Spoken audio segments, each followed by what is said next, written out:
শ্রাবণ বাক্স বন্দি কিছু ইচ্ছে আছে,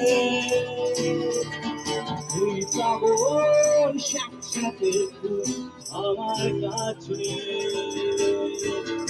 আমার যত্নে সামনে চলা ফুরিয়ে যাওয়ার ভয়।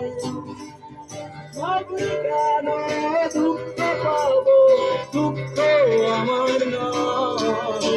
আমি কাঁচা তারে সুখী, তুই কুয়াশাতে মুক্তি দিয়ে রাজি মিথ্যে নিতে।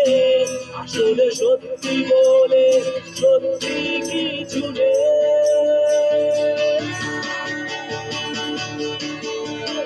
এই শ্রাবণ ধুয়ে ফেলুকি রাস্তাগুলো, এই শ্রাবণ নিভিয়ে দীর্ঘ ছায়া।